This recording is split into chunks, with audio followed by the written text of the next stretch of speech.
So LG attempted to make their own foldable phone which differ from devices like Galaxy Fold, Mate X or any other foldable handset in the market. Instead of using a flexible display, they ended up making a dual screen accessory that kind of acts like a foldable phone with two separate devices connected to each other so that they can function in similar pattern.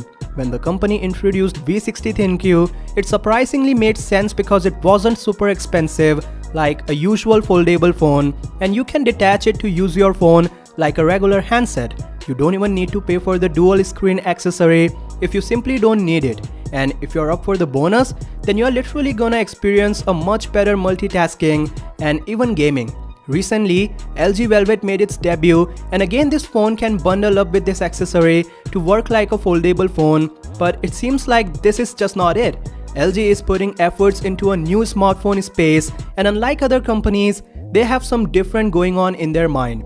ET News reports that LG is working on a foldable device codenamed LG Wing, and as I said, it is unlike any other phone we have seen so far. The report mentions LG Wing has a form factor that represents letter T when completely opened. The device will have a 4-inch square display that hides under the main screen. When the main screen is flipped sideways, like there's a kind of rotation thing going on, it turns itself into a horizontal orientation, and there you see a square display alongside it which was hiding at first. You can have a look at this render for better understanding, but before you come to a conclusion, this is just a representation and we don't know if it has anything to do with the real phone. If you're wondering why it's called LG Wing, it's possibly because when it's completely opened up, the secondary display resembles two wings opening next to the main screen.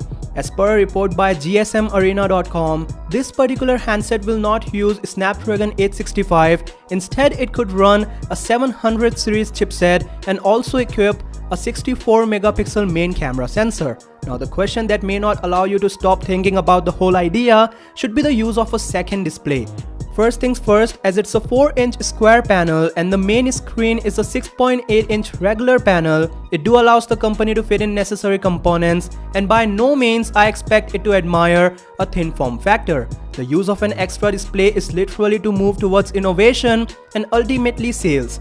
For a user, it could be helpful in multitasking or editing pictures, like if you're running an application to edit a photo, the toggles could rest on the secondary display while the main screen will provide you a wider look at the picture. We'll come to know about other features as well in the coming days because reports believe that LG is already working on this phone and it's scheduled for the second half of this year to enter markets. For daily updates like this, you know what to do. I'll see you guys tomorrow. Peace.